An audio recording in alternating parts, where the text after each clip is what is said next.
This is terrible. We can't get in touch with Robert, the pianist. The upscale French restaurant, Melody.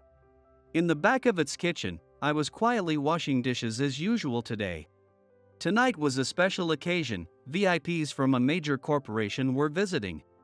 They had specifically booked their reservation to enjoy a performance by our star pianist, Robert. What should we do?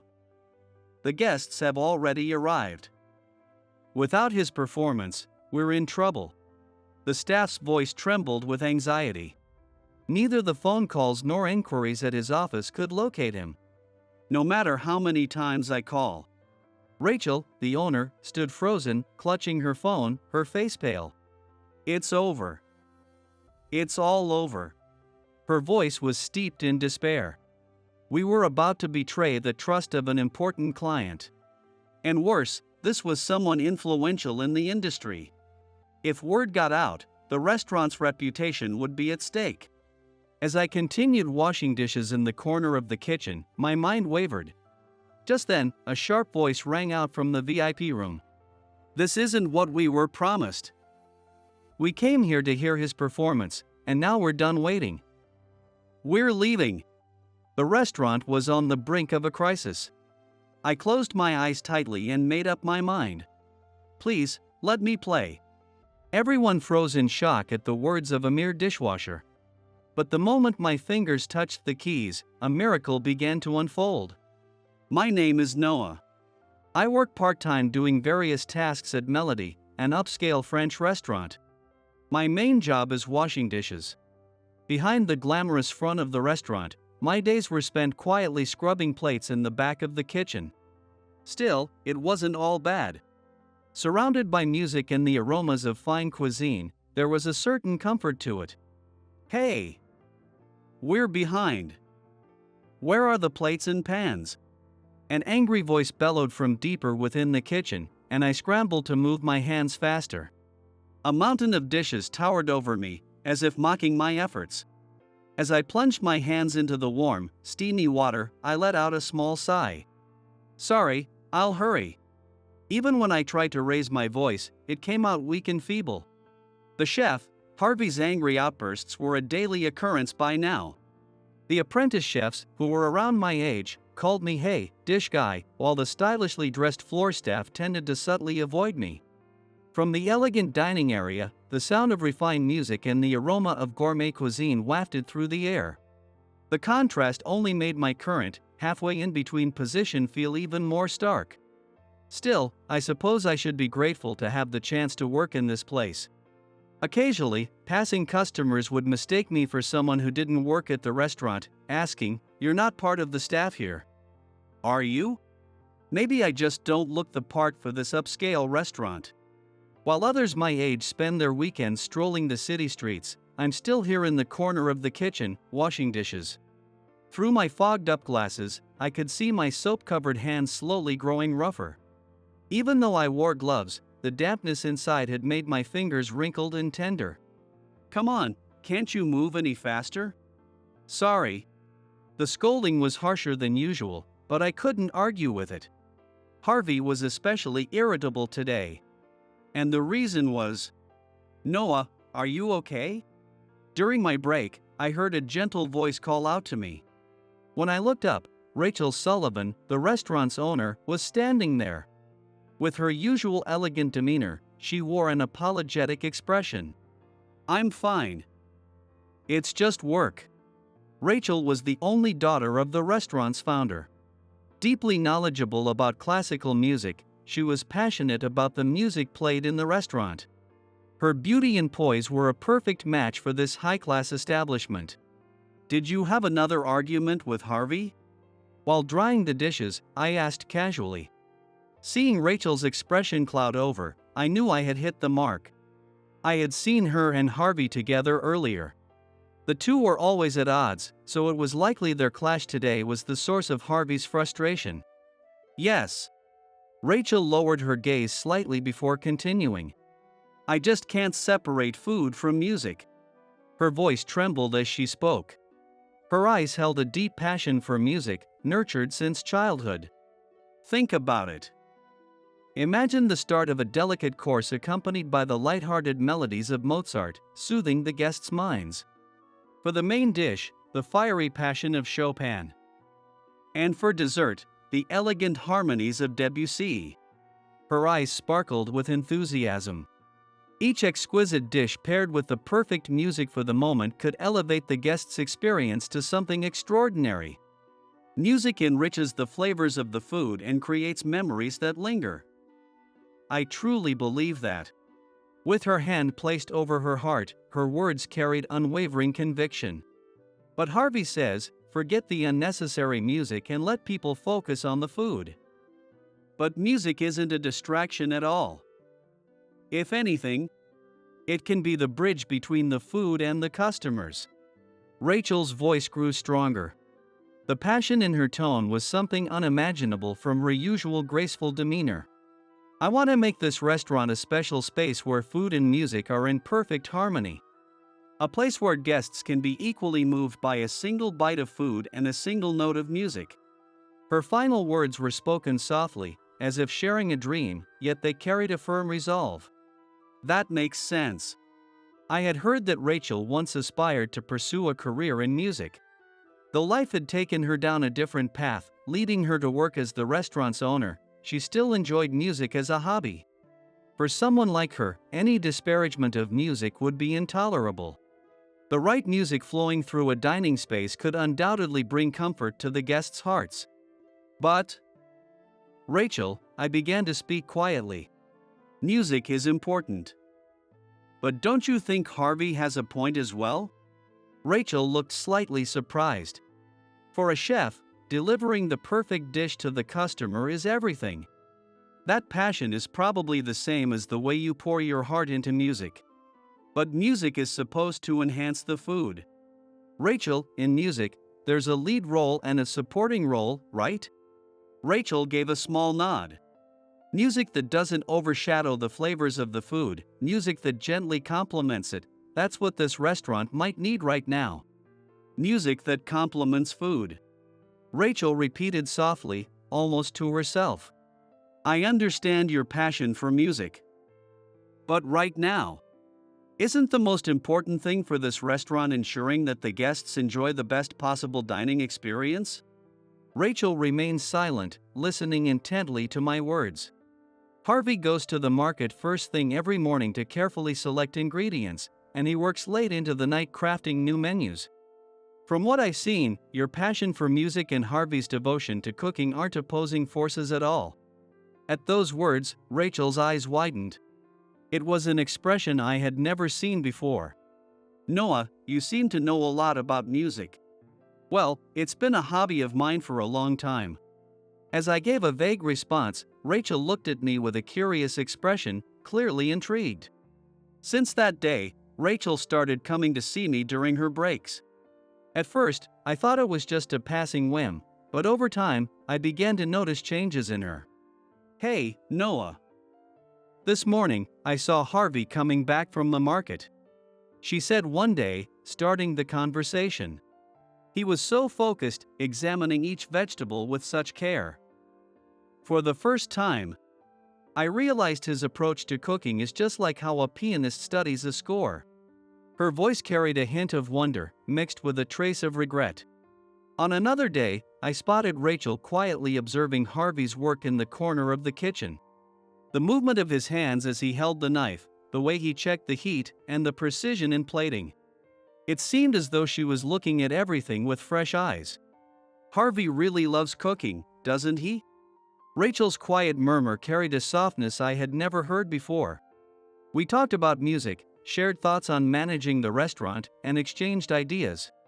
As those conversations piled up, Rachel's expression began to change little by little. The sharpness that once defined her was replaced by a warm light. Music is strange, isn't it? One day, Rachel spoke quietly, as if reflecting deeply. It's not always about making a strong statement. Sometimes, gently supporting something can resonate more deeply. Maybe it's the same with cooking. Her words carried the weight of someone who had reached a profound realization after a long internal struggle. And then, one morning, Rachel stood before me with a more resolute expression than usual. Noah, I've decided. I'm going to talk to Harvey today. Her voice held no hesitation. Rather, it brimmed with the anticipation of exploring new possibilities. Music may indeed need to take a supporting role. But for that very reason, I want to choose it carefully to make Harvey's cooking shine even brighter. I'm sure he'll understand how you feel now. I'm rooting for you. That night, after the restaurant closed, Rachel and Harvey stood face to face in the quiet kitchen. From a short distance away, I watched the scene unfold. Harvey. I'm sorry. Rachel's soft voice echoed through the stillness of the late-night kitchen. Her normally composed tone carried an unfamiliar mix of hesitation and regret. Harvey's eyes widened in surprise. Rachel, who always exuded confidence, was now earnestly apologizing with a sincere expression. The unexpected sight caused him to drop the towel he had been holding. I was only forcing my own ideas on you. Rachel's voice trembled. Acknowledging years of tension must not have been easy for her. Even so, her eyes reflected a deep sense of remorse. I should have made more of an effort to understand how deeply you dedicate yourself to cooking every day. At those words, Harvey's expression softened, shifting from surprise to something gentler. The tension that had hung in the air began to dissipate. Harvey let out a deep sigh. A sound mixed with relief, as if he were finally setting down a burden he had carried for years. No. I'd been too stubborn as well. His normally gruff tone was unexpectedly calm now. His voice carried the courage to admit his own faults after years of conflict. I was so set on the idea that music would interfere with the food. But hearing your thoughts made me realize just how narrow-minded I've been. Harvey lowered his gaze, as if reflecting on the countless days he had spent in the kitchen. Chefs often get trapped in their own world, focusing so much on crafting the perfect dish that we lose sight of the overall dining experience. You're right, pleasant music can change how food is experienced. Just as you said, food and music can elevate each other. His words were imbued with the clarity of someone freed from long-held beliefs. For the first time, the two of them were speaking openly, bridging the gap that had kept them apart for so many years. Rachel stepped forward and extended her right hand. There was no hesitation in her movement. From now on, shall we work together to create the best music to complement your cooking? Her voice carried the hope and excitement of new possibilities. Harvey nodded silently and shook her hand. For the first time in what felt like ages, a genuine, gentle smile appeared on his face. The quiet kitchen filled with the air of reconciliation. It was as if the long-standing discord had transformed into a beautiful harmony. In this moment, as the lively bustle of the elegant restaurant had quieted, it felt as though the two souls, connected by seemingly different yet deeply similar passions for food and music, had finally come to understand one another, quietly observed by the very space itself as it bore witness to their newfound harmony. Afterward, the atmosphere in the restaurant began to change gradually. Delicate music that didn't overpower the food played softly, and the guests seemed to enjoy their meals even more. Noah. The next day, Rachel came to me as I was washing dishes. I talked with Harvey. Thank you so much. If it weren't for you, we might still be at odds. Her voice carried a mix of relief and joy from the reconciliation. Clasping her hands slightly, she continued. I had built walls deep inside myself for so long. Between my lingering attachment to music and my responsibilities as an owner. But your words made me realize something. What true harmony really means. No. I just said what anyone would have. Feeling embarrassed, I averted my gaze, and Rachel took a step closer to me. No, it wasn't just anything. Her words carried undeniable weight. You understood both my feelings and Harvey's, and you became the bridge between us. That kindness of yours changed me. Rachel smiled gently and slowly left the kitchen. Her back was straight, yet her shoulders seemed relaxed, as if she had been freed from a burden she had carried for years. Watching her walk away, I felt a small sense of pride. My simple words had reached someone's heart. That joy spread through me like warm waves, filling my chest with a quiet satisfaction. "Hey, Noah." One day, Rachel came running up to me. Her face was lit up with excitement, almost childlike, a stark contrast to her usual elegance. "Harvey and I came up with an amazing idea." Rachel's eyes sparkled with excitement. Clasping her hands in front of her chest, she continued, unable to hide her joy. "Once a month, we'll be hosting a special evening, the concert dinner. It'll be a dreamlike experience, blending Harvey's finest course menu with carefully curated music. Finally, my vision of a space where food and music harmonize perfectly is coming true." Even Harvey said, "I want to use the power of music to create even better dishes." Tears of happiness sparkled in her eyes. The joy of seeing her long-held dream take shape radiated from Rachel's entire being. At first, it was a small event, inviting only regular patrons of the restaurant. They enjoyed Harvey's special course while live piano music played as background ambience. The response exceeded expectations, and the event gradually expanded. "Noah, look at this," Rachel said, handing me a music magazine. It featured an article titled, "Nurturing Young Musicians at the French Restaurant, Melody." Indeed, up-and-coming musicians had recently started visiting Melody more frequently. For them, the restaurant had become an ideal stage to refine their craft. Among them, one young pianist stood out, capturing significant attention. Robert King. His performances, mature beyond his late 20s, combined with his refined looks, quickly earned him a growing fanbase. "Robert's playing is certainly skilled." Rachel acknowledged his talent. What started as a monthly concert dinner had now become a weekend staple. Reservation lines were constantly ringing, with Robert's performance dates selling out almost immediately. "Hey, we're short on plates over here." Harvey's voice snapped me out of my thoughts. At some point, I had stopped working. "Sorry." I quickly resumed washing dishes, my ears tuned to the piano music drifting through the restaurant. Robert was playing Raindrop Prelude. The melody was undeniably beautiful. Yet, something felt off. For some reason, it didn't quite reach my heart. Maybe it was my imagination. "Tonight's concert dinner is really popular, isn't it?" I struck up a conversation with a coworker next to me as I scrubbed plates. "Of course. Robert's female fans are growing by the day." It was true that there had been a noticeable increase in requests for reservations specifically on nights when Robert was performing. With his striking looks and delicate playing, Robert had quickly become a star. But, "Hey, you really phoned it in today." I overheard a conversation after closing, and my footsteps came to an abrupt halt. The voice belonged to one of the pianists invited for tonight's concert. The person being spoken to was none other than Robert. Well, no one notices anyway. Playing seriously for an audience like that is pointless. His light-hearted laughter echoed through the room. Yet, beneath that laugh, there was a faint trace of emptiness. "They're just eating while I play, right? No one's really listening. The crowd's all about appearances anyway. Honestly, playing J-pop instead of Chopin might go over better," Robert added, a disdainful smirk on his face.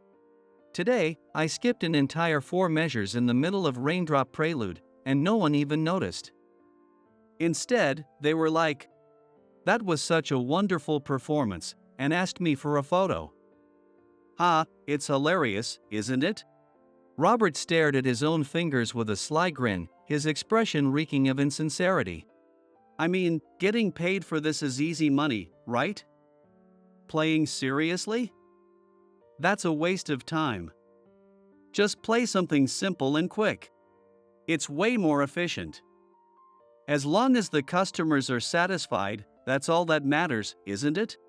There wasn't a shred of respect for music in his voice, and it was filled with nothing but shallow pragmatism and self-satisfaction. Inside me, the unease I had been feeling began to boil over. This was it. This was the reason for my discomfort. His playing lacked any genuine emotion. Robert. The word escaped my lips before I even realized it. Robert turned around in surprise. What? Oh, you're from the restaurant, right? Yes. I work in the kitchen. Could you think a little more about the guests? Robert shot me a disdainful look. What are you even talking about? The guests are satisfied, aren't they? But true satisfaction is something deeper than that. Oh, really? And who do you think you are? Robert's tone grew sharper. I'm sorry. But the guests listen to each note with their hearts, even if it's during their meal. Wow, aren't you full of yourself? Coming from a lowly dishwasher. Sometimes it's because I'm a lowly dishwasher that I can see things. Watching the guests' expressions every day. Shut up. What do you even know? Robert's attitude became increasingly hostile. I'm the one who keeps this restaurant's music alive. The guests are happy, so what's your problem? But music isn't just about that. Ha! Robert finally grabbed me by the collar. So what is it, huh? What could someone like you, at the bottom of the ladder, possibly know about music? Music has the power to move people's hearts. That's why those who perform it have a responsibility. Rachel, no, Miss Sullivan, believes that. Robert's grip tightened. But his hands were trembling slightly. What would you know? Music is just a way to make money, nothing more. Do you really believe that? At the sudden sound of a voice, Robert and I turned around. There stood Rachel. Her expression filled with sorrow as she stood silently. To think you've been performing in my restaurant with that mindset. Rachel's voice was calm, but it carried a chilling sadness. Ha, acting all high and mighty. Isn't this restaurant thriving because of me? Robert spat out his words with disdain. His attitude had grown even more arrogant than before. And besides, Robert stepped closer to Rachel, flashing a smug smile. I'm only doing this gig for such a low fee because you're beautiful, Miss Sullivan. You should be grateful. Robert reached out toward Rachel. However, with a graceful motion, Rachel evaded him. Her movements exuded an innate elegance. I will pretend I didn't hear that. Rachel said quietly, her voice calm but firm. Shh. Robert clicked his tongue in frustration and stormed off. The sound of his footsteps faded into the night breeze. Rachel. I'm so sorry. I shouldn't have gotten involved. I bowed deeply. The guilt of having clashed with the restaurant's star pianist weighed heavily on my chest. Noah. Rachel's voice was soft, the earlier coldness gone. There's a lovely bar nearby. Would you like to join me for a drink and talk about music? As she spoke, she gently tugged at the sleeve of my uniform. The gesture caught me off guard, making my heart race. Just as two music lovers tonight. Wouldn't that be okay? Her eyes were filled with a quiet sadness that I couldn't ignore. I gave a small nod and followed her. In a cozy, retro-style bar, we sat facing each other with glasses in hand. The soft lighting gently illuminated Rachel's profile. Honestly, I already knew. I could sense the arrogance in Robert's piano. Rachel began to speak quietly, gently swirling her glass. The amber liquid swayed under the soft glow of the bar's lights. That light softly illuminated the sorrowful expression on her face. Actually, I had a dream too. Her voice tinged with fragility. I once aspired to be a pianist. From a young age, I had daily lessons, trained rigorously, and competed in contests. I was so dedicated. But my parents wanted me to take over the family business. I didn't have the courage to say no. Her words trailed off. A deep sigh escaped her lips. When I got to college, all the time I had spent practicing piano was replaced by studying business. Gradually, I had less and less time to play. Eventually, I had to give up my dream. That's why I can't forgive Robert's attitude. He has such a privileged environment to immerse himself in music. And yet he takes it for granted. Her hand tightened firmly around the glass. The gesture revealed the bittersweet pain of a dream she couldn't achieve and the deep love she still held for music. Sorry for bringing this up so suddenly. I've never told anyone before, Rachel said with a small laugh, as if to hide her embarrassment. But behind that smile lingered traces of regret that had yet to fade. The frustration of not becoming a professional pianist. The reality of having to give up her dream. Yet, the enduring love she still held for music. All of it was reflected in her expression. For a moment, a shadow crossed her face. I couldn't help but be captivated by her profile as she gazed into the distance. The words spilled out naturally. One day, as I was walking past Melody, I heard the sound of a piano. It was about a year ago. I had been at a low point, feeling completely lost and hopeless. I remember how gentle that sound was. The piece I heard that day was Chopin's Nocturne. Its delicate yet powerful tones seeped into my weary heart. And that was your performance. Rachel looked at me with a slightly surprised expression. Later, I learned that during her breaks, she would occasionally play the grand piano kept as part of the restaurant's decor. Since that day, I've wanted to work at this restaurant. During the interview, I said, I'll do anything. Just let me work here. I don't even want to be a chef. I'm sorry for having such a selfish reason. No. Rachel shook her head. On the contrary, Noah, you've been such a help. You even mediated things with Harvey so well. She set down her glass and continued. It's strange. When I'm with you, I feel at ease. Her words made my heart skip a beat. But reality quickly pulled me back. At ease, huh? That probably means she doesn't see me as a man. That thought brought a twinge of sadness. I forced a wry smile and took another sip from my glass. Even so, that conversation marked the beginning of a closer bond between us. Noah, next Saturday, there's a concert in the city. Want to come with me? Wait, these concert tickets, aren't they super hard to get? Before I knew it, Rachel and I began spending time together on our days off. At first, it was a little awkward, but over time, it felt completely natural. We would talk about music over meals or attend concerts we were curious about. Eventually, it became an inseparable part of my life. Noah, listen. One day, Rachel called out to me excitedly after hanging up the phone at the restaurant. Next week, an incredible guest is coming to dine here. It's the president, Mr. Kennedy. You know, the influential businessperson who's often on TV. And he's a huge fan of Robert. Before finishing her sentence, Rachel's voice trembled slightly. If we upset him, it won't just affect the restaurant's reputation, but it could impact the entire industry. We absolutely cannot fail. Her urgent tone sent a chill down my spine. The weight of knowing that a single evening's dinner could determine the restaurant's future transformed the atmosphere into one of tense urgency. Her words set the entire restaurant into motion.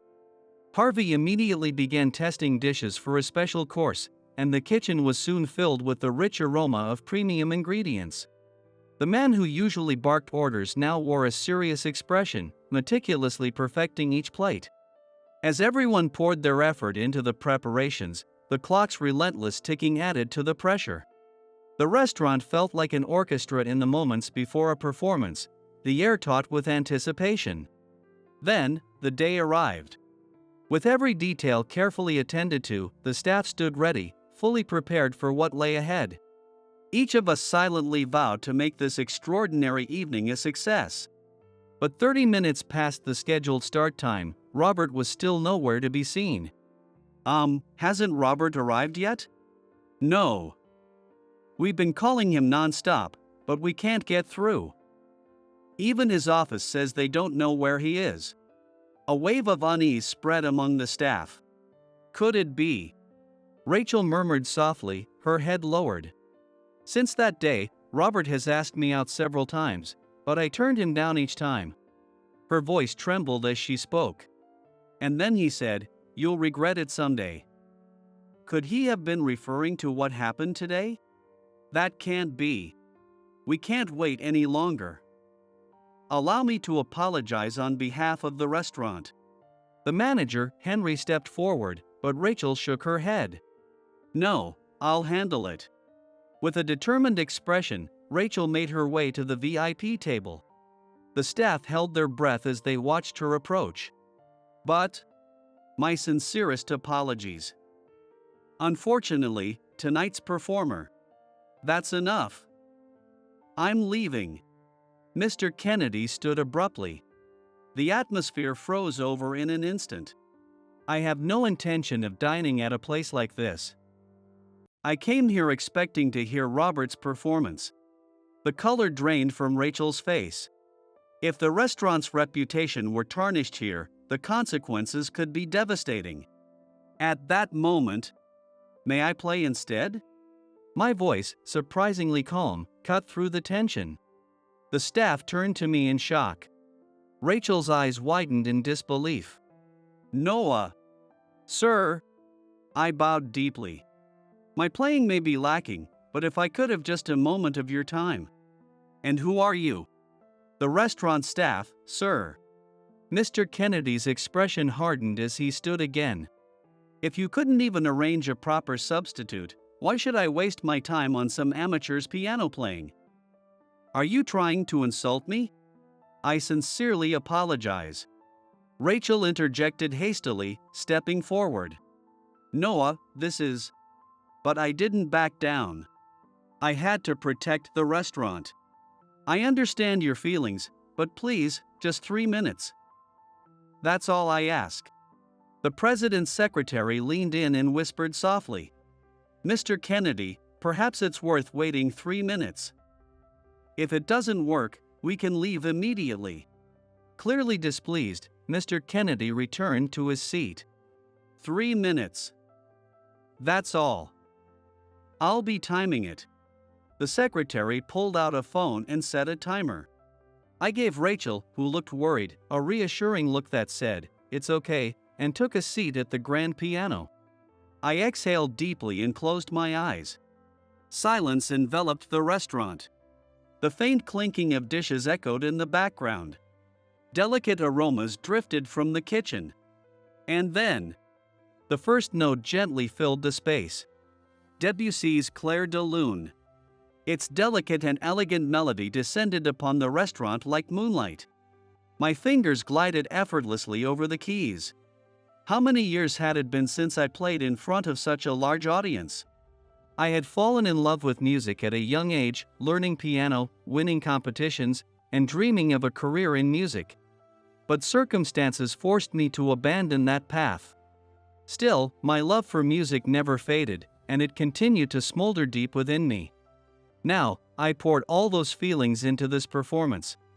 The melody swelled, building to a crescendo, before transitioning into a gentle, serene softness, like the stillness of moonlight. Every note carried a piece of my soul. I could feel the atmosphere in the restaurant gradually change. Mr. Kennedy's once angry expression softened. The tension in the staff transformed into quiet relief. And then, Rachel. I could see her eyes glistening with large tears. She probably didn't even realize they were flowing freely. The final note faded away. Its lingering resonance gently enveloped the restaurant, like the soft glow of moonlight. Silence. And then, magnificent. Mr. Kennedy stood and began to applaud, the sound breaking the stillness. Tears sparkled in his eyes. Who are you? Your performance touched me far more deeply than Robert's ever did. I bowed deeply. I'm glad you enjoyed it. I'm just a staff member. Unbelievable. Rachel stared at me, stunned. Noah, you are such. Rachel struggled to find her words. Her astonishment was genuine, straight from the heart. No one could have predicted that I was capable of such a performance, even I wasn't certain. Mr. Kennedy's voice trembled with emotion as he spoke. That performance, it moved my heart. Especially the latter half, the serenity of the moonlight, it was as if my soul had been cleansed. Turning to Rachel, he added, "To think that someone with such talent is working here as a staff member. I didn't know either." Rachel admitted honestly. Her voice carried both surprise and a hint of regret. "Truly a hidden gem," Mr. Kennedy said with a beaming smile as he turned back to me. "I'm grateful for the opportunity to witness such young talent. Now, please continue playing. I'll stay to enjoy the rest of the meal." A collective sigh of relief spread through the restaurant. When I returned to the back room after finishing all the performances, the staff surrounded me at once. "Noah, that was incredible. Who would have thought you could play the piano like that?" Catherine, one of the floor staff, said excitedly. "I was serving near the guests, and so many of them started tearing up halfway through your performance. The younger chefs rushed over as well. Your performance changed the atmosphere in the kitchen. It felt like everyone suddenly put their soul into the dishes." As questions flew at me one after another, an older staff member spoke quietly. "In the 10 years since this restaurant opened, we've never had a night as moving as this." As I awkwardly scratched my head, Harvey approached me. "Who are you?" The usual sternness on his face had been replaced with a look of surprise and respect. I struggled to answer, but then, "That was a phenomenal performance." A voice behind me sent a chill down my spine.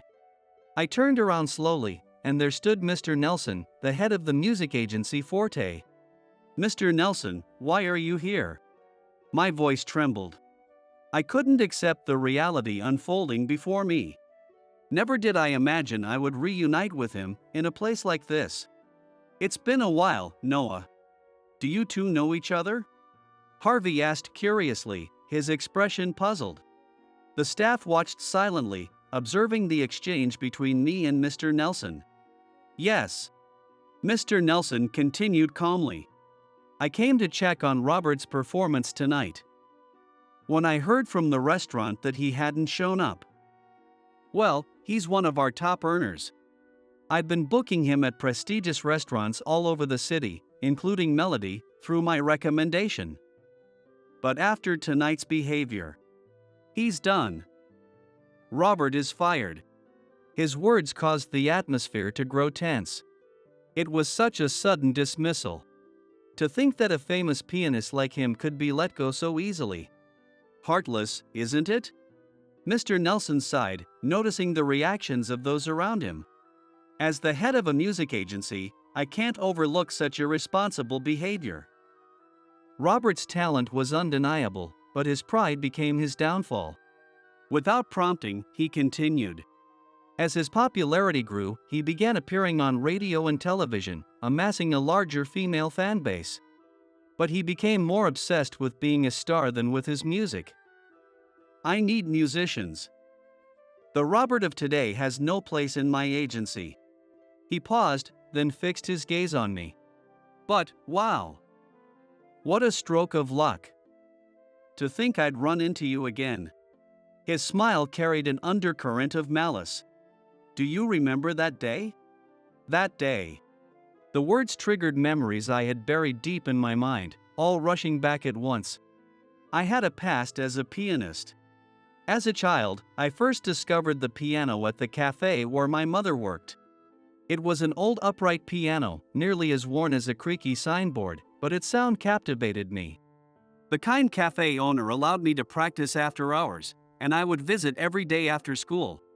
My father worked in a factory, and we were far from wealthy. Yet my parents supported my dream. My mother took on extra cleaning shifts at night, and my father worked overtime to save up for a used upright piano. "Noah, you have talent. But talent alone isn't enough. You need the perseverance to work hard every day. My father always told me that." With those words in my heart, I dedicated myself to the piano every single day. I practiced before sunrise. After school, I would immediately sit down at the piano. Even when my fingers ached and my vision blurred, my passion for music never wavered. During the winter of my second year in high school, I lost both my parents in a car accident. My world went completely dark. But I couldn't stop playing the piano. In fact, music became my lifeline, the one thing that kept me going. With the help of scholarships, I balanced part-time jobs and relentless practice. You can do it. Every time I remembered my father's words, I found strength within myself. Eventually, I won first place at the Vienna International Young Musicians Competition. Though a relatively new contest, only 10 years since its founding, it had garnered significant attention in the European music scene. The competition, aimed at nurturing musicians under 30, saw an unknown Japanese youth take the top prize. The victory secured me opportunities to perform across Europe, marking the beginning of what could have been a defining career. In a private room at a luxury restaurant, Mr. Nelson presented me with an extraordinary offer. "I've been looking for a gem like you. Join my agency, and I'll make you the greatest pianist in the world." On the table lay a thick contract. An extraordinary signing bonus. A clear path to a European debut. Everything I had ever dreamed of was within reach. But the contract came with dubious conditions. I would be under his complete control. I would have to make false statements to tarnish the reputations of rival pianists. I would be expected to participate in unethical dealings with luxury restaurants. It was all a scheme to exploit music for corrupt business practices. I can't use music to harm others. The moment I spoke those words, Mr. Nelson's expression changed drastically. "You insolent brat." His previously amicable demeanor shifted to a sharp, threatening glare. In an instant, I saw his true nature. "Do you even understand the opportunity I'm offering you? This is a once-in-a-lifetime deal." His tone grew harsher, more menacing. I was startled but not surprised. Considering the outrageous conditions he had proposed, it all made sense now. "You dare mock me? Do you know who I am? Defying me will cost you dearly. I'll make sure of it." His words turned out to be more than a threat, and they became a grim prophecy. A few days later, my life descended into hell. "Rising star pianist exposed for inappropriate relationship with a minor" was the headline that caught my eye in the tabloid. Clearly fabricated photos. Evidence photos that were obviously doctored with images of someone else. Baseless rumors. No matter how desperately I tried to speak the truth, no one would listen. All I ever did was pursue honest music. And yet, the media's relentless attacks grew more ferocious by the day. Television, newspapers, and the internet, every platform turned against me, tearing me apart. Even when I tried to tell the truth, my voice couldn't reach anyone. And then, pianist stripped of competition title following revelation of inappropriate relationship with a minor. While it didn't gain much attention in Japan, the potential that was about to unfold for me was crushed in an instant. That was the end of everything. My complete expulsion from the world of music. My dreams and hopes were reduced to ash. Every time I touched the piano, my fingers trembled. The melodies I once played freely became distant memories. The championship at the competition and the thunderous applause that day all felt like a fleeting dream. And yet, deep within me, the music never stopped playing. Chopin's Ballade, Mozart's Sonata, Debussy's Clair de Lune. Each note I had once practiced so diligently still shone brightly in my soul. Even if I could no longer stand on stage and even if no one was listening, the music lived on inside me. It was a truth of my heart that no one could ever take away. "Now then, Noah." Mr. Nelson's voice snapped me back to reality. "Your skills are as sharp as ever. Perhaps even more profound than before." Those words made my body tense. Whenever this man complimented someone, it was always a prelude to some scheme. How about it? Let's put the past behind us, and you can join my agency. My blood boiled. Put the past behind us? Why did he act as if he was the one in a position of power? I'll offer you better terms than before. Let's get you back on the global stage as a world-class pianist. I decline. A commanding voice rang out. Turning around, I saw Rachel standing there. Her expression was one I had never seen before, resolute and unwavering, her sharp gaze fixed on Mr. Nelson. Noah is an invaluable part of our team. I won't allow you to take him away. She stepped forward, positioning herself between me and Mr. Nelson. He has faced his work with honesty and sincerity every single day. Even while washing dishes in the kitchen, he never lost his pure love for music. He bridged the gap between the chef and me with his deep understanding of music. Rachel's voice trembled. But was it out of anger, or was it emotion? And tonight, during a moment of crisis for this restaurant, he delivered such a beautiful performance. There's no way I'm letting such a wonderful team member go. And frankly, who do you think you are? If you're here for this nonsense, please leave. Well. Mr. Nelson smirked darkly. Such an impassioned defense. But his talent deserves to shine on stage. You would waste it on dishwashing? Such a shame. You're wrong. Rachel's voice grew stronger. His music deeply resonated with us tonight. That's because he has lived honestly, loving music even as he weathered countless storms. It's precisely because of that resilience that his performance was so full of soul. He should live as he chooses. Rachel. I spoke softly, my voice steady. Thank you. I stepped forward to face Mr. Nelson. I no longer felt the fear I once did. Mr. Nelson, I will continue working here. What? I have no desire to play under your agency.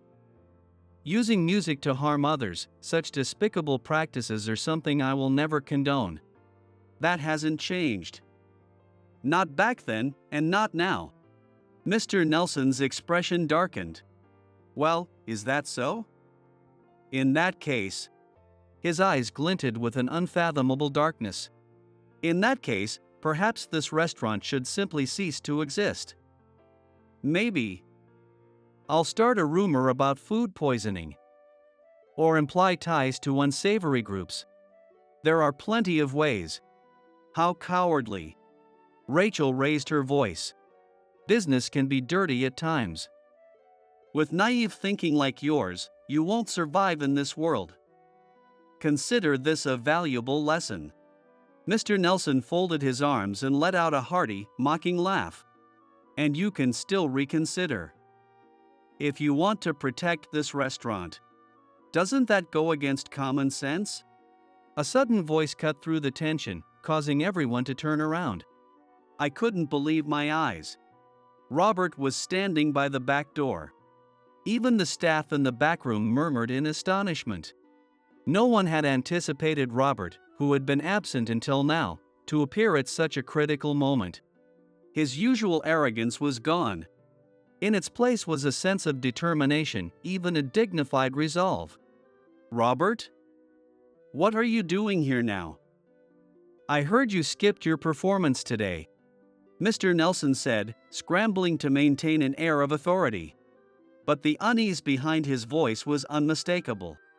I'll apologize for that later.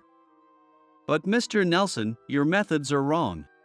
What's gotten into you all of a sudden? Mr. Nelson attempted to laugh, but it came out strained and unnatural. A thin layer of sweat glistened on his forehead, reflecting under the lights. Are you planning to betray me? Have you forgotten everything I've done to make you successful? Success? Robert's expression twisted bitterly. Success, you say? All I got were forced jobs. I just wanted to pursue music. I never asked to be treated like an idol, TV appearances, magazine shoots, an endless schedule like some pop star. I barely had time to sit at the piano and truly connect with it. What I wanted was to spend time in a practice room, facing the music.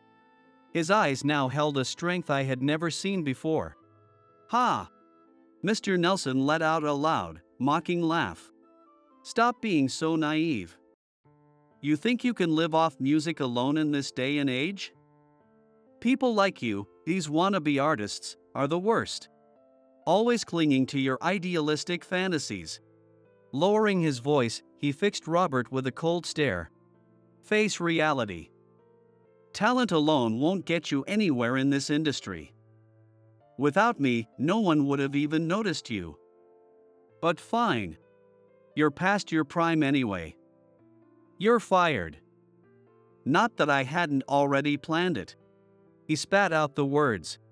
"Yeah, that's fine. I quit." Robert replied calmly, his demeanor resolute. His tone carried an unshakable determination that left no room for doubt. "But I won't go quietly. Mr. Nelson, I'm going to expose all of your wrongdoings." "Wrongdoings? Your so-called reality. I know everything. The unfair contracts you force on young pianists, the shady deals, and the pressure you put on musicians. I've gathered all the evidence." "Evidence? Don't make me laugh. Do you think that kind of thing will hold up in this industry? You're a fool. I have connections. I have money. A little accusation from someone like you." Robert pulled out his phone and began scrolling through the screen. "For instance, 3 months ago, you deliberately spread false reports to ruin the career of Fiona Yates, an up-and-coming pianist." Mr. Nelson's face stiffened. Fiona, a young pianist in her 20s, who had won numerous awards at prestigious European competitions, quickly rising in the classical music world. Forte Agency scouted her, but she signed with another company instead. And right after that, tabloids published stories about bad behavior during performances and verbal abuse toward staff. Concert cancellations followed, and she lost her opportunities to perform. Robert explained the facts with chilling composure. "All of this was orchestrated by you. From leaking false information to tabloids to fabricating evidence. You destroyed her career out of spite because she turned you down." Mr. Nelson's face contorted. "What proof do you have?" "Your emails. I've saved all of them. Including the ones where you instructed the media to harass Fiona. Those could be fakes." Robert mercilessly pressed on, cornering Mr. Nelson as he frantically tried to make excuses. "Fakes? Then what about this? Is that a recording?" Rachel murmured softly. "Exactly. It's a recording from a meeting at Mr. Nelson's office, detailing plans to crush young talent. Wiretapping." Mr. Nelson's voice grew rough and aggressive. His hands began to tremble. "That's illegal. Such evidence won't hold up. Yes, maybe my methods weren't clean either. But..." Robert stepped closer, one deliberate step at a time. "I'm prepared to fall into the same pit as you. I'll expose everything, no matter the cost." "Robert!" Mr. Nelson's arrogant facade began to crumble before everyone's eyes. "And I also have proof of the despicable smear campaign against Noah." I froze. The truth, long buried in darkness, was finally surfacing. From feeding fabricated information to tabloids to altering photos, everything has been meticulously documented. Empty threats. Do you really think one accusation from someone like you will make a difference? I'm not alone. Robert replied calmly. Multiple victims have already prepared their cases. I'm just the one lighting the match. What? And let's not forget about the data on your office computers. Planning on rushing over now to destroy the evidence? Damn it. You'll regret this. Robert quietly watched Mr. Nelson's hurried departure. With a deep sigh, he turned to face us. Sorry for the commotion.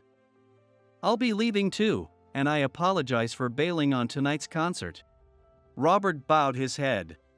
With everything about to get messy with the lawsuits, I won't be playing here anymore. Thank you, Robert, I said quietly. You were planning to play tonight, weren't you? Robert's expression flickered with surprise. Ha ha. You caught me, huh? He scratched his head sheepishly, a gesture that felt far removed from his polished, public image. I thought I'd swoop in like some kind of hero when Rachel was in trouble, but... He looked at me directly, his gaze steady. Turns out the real hero tonight was you.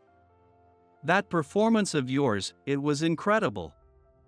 As expected from the Vienna international champion. Your ballade number 1 gave me chills back then. Wait, you knew? My voice pitched in surprise.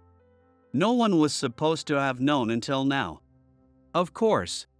He smiled, a nostalgic look crossing his face.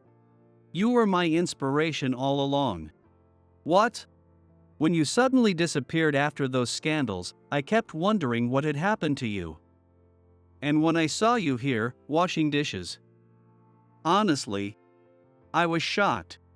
His voice carried none of his previous arrogance. Instead, it held an unmistakable sense of respect. As I studied his expression, it dawned on me. This was the real Robert. That arrogant demeanor had been nothing more than a mask. What stood before me was a young man with a pure love for music, forced to conform to the demands of commercialism. Rachel gazed at Robert as if she had come to a profound realization. At first, she had clearly disliked him, but now things were different. Her eyes reflected understanding and empathy. I think I misunderstood you, Robert. Rachel murmured softly. You were trying to face music sincerely, but we couldn't see your true intentions. Robert's expression grew complicated, and he lowered his gaze slightly. Looking at his fingers, he began to speak quietly. When Noah said those things to me, it reminded me of what I truly wanted. I'm going to start over. And, as much as it may not seem like it, even Mr. Nelson wasn't always the way he is now. What do you mean? Back then, he genuinely wanted to help musicians make a living. He believed in giving talented people more opportunities to shine. He meant it. Yeah, if he didn't start out like that, he wouldn't have made it so far. Exactly. But somewhere along the way, he lost his way. Chasing commercial success, he forgot his original purpose. His words stirred a mix of emotions in me. It was true that surviving in the music industry wasn't easy. The constant struggle between commercial success and artistic integrity was an unavoidable reality. That's why holding on to one's beliefs was so important. It was something I had learned while working at this restaurant. Then 1 month later, Mr. Nelson's wrongdoings were being exposed one after another. Thanks to the evidence Robert submitted, coupled with accusations from other musicians, everything came to light. Unjust contracts, financial disputes, harassment. Years of unchecked misconduct were suddenly brought to light. Look, it's in the paper again, Rachel said during a break, spreading a newspaper across the table. Major music agency head arrested for fraud and blackmail. Robert really managed to gather that much evidence, huh? He seems to be more cautious than he looks, Rachel said with admiration. He suspected Mr. Nelson from the start and kept everything like emails, contract copies, and all of it. Behind his glamorous appearance, Robert had been unexpectedly meticulous. Rumor had it he was now preparing to establish his own music agency. Its mission, to protect the rights of musicians. Noah! Rachel called out to me with a bright expression. Her eyes shone with a new light I hadn't seen before. Isn't it about time you graduated from dishwashing? What? We've been getting more and more requests from guests asking to hear you play. The people who heard your performance that night shared it all over social media. Indeed, there had been an increase in calls asking, will that pianist be performing again? But this is my personal request as well, Rachel said, smiling shyly. When I inherited this restaurant from my father, I only had lingering regrets about music. But now, that's changed. She proudly looked around the restaurant. This place has become my pride. Every time I see a customer smile, I feel grateful for choosing this path. But, her voice wavered slightly. But my love for music never disappeared. On the contrary, meeting you reminded me of the pure joy I used to feel. Rachel's gaze shifted toward the grand piano. Cooking and music. I always dreamed of perfectly harmonizing the two. But I couldn't make that dream come true on my own. Then you came along. And changed everything. She gave a soft smile. Of course, there's no pressure. But if you'd like to play the piano again, why not use this place? And, if possible, I'd love to join you for a duet every now and then. Her words left me stunned. Rachel, who had never shown interest in performing herself, was now expressing a desire to play alongside me. Your music has the power to heal our customers' hearts. You don't have to hide anymore. And I want to gradually set free the music I've kept locked away for so long. Thank you. I'd like to try again, I replied with a smile. And just like that, I transitioned from a dishwasher to the resident pianist of Melody. From that point on, Melody transformed into an even more extraordinary place. Every weekend dinner service now included my piano performances. And once a month, there was a special evening of duets with Rachel. Her playing reflected both her pride as the owner and her passion as a musician. It was as if emotions she had suppressed for years were finally being released as music. Even Mr. Kennedy, the guest who had caused such an uproar that night, had since become a regular at the restaurant. He now visited almost every month to listen to my performances. I became completely captivated by your Clair de Lune that night.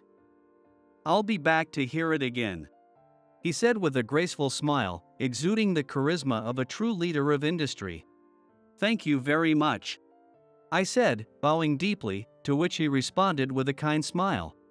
Female customers had also increased in number recently. The unique story of the former dishwasher turned pianist had generated buzz, and reservations were pouring in. Some even expressed an interest in inviting me out for dinner. In particular, there were those who came backstage after my performances, carrying bouquets. You know, I'm not letting you go, Rachel declared one day, catching me off guard. Rachel. Unlike her usual composed demeanor, she looked almost childish, her expression slightly pouty. Because. Her expression wavered. Her pale cheeks turned a delicate shade of pink, like the glow of a sunset. Her long lashes quivered slightly, and her gaze wandered. You're my precious pianist. Her words sent my heart into overdrive. It felt as if someone had struck a grand chord deep within my chest. You two are as close as ever, huh? Robert chimed in teasingly. Despite everything, he still seemed unable to fully let go of his feelings for Rachel, occasionally dropping by the restaurant to joke around. Sorry for Robert, but, Rachel said, meeting my eyes with unwavering determination. But I'm not letting you go, Noah. All right. You're really turning up the heat here. At that moment, something became clear to me. Feelings that had been ambiguous were now in sharp focus. Looking at Rachel's profile, a firm conviction took root in my heart. I wanted to continue making music with her. To compose the most beautiful melody of all, called life. My love for music. My feelings for Rachel. And my dedication to this restaurant. All of it blended together, creating a gentle symphony within my heart. Rachel. What? I don't want to let anyone else have you either. What? Working here taught me something important. Music doesn't have to belong solely to glamorous stages. It can exist in the everyday, quietly comforting someone's heart. That's the kind of music I had been searching for all along. Life doesn't always go as planned. But as long as you don't lose sight of who you are, a path will always open. My new life, which began with washing dishes, showed me that truth. Outside the window, gentle moonlight poured down. I sat at the grand piano, my fingers softly brushing the keys. Rachel sat beside me, her warm smile lighting up the room. And once again, Melody was filled with the sound of happiness tonight.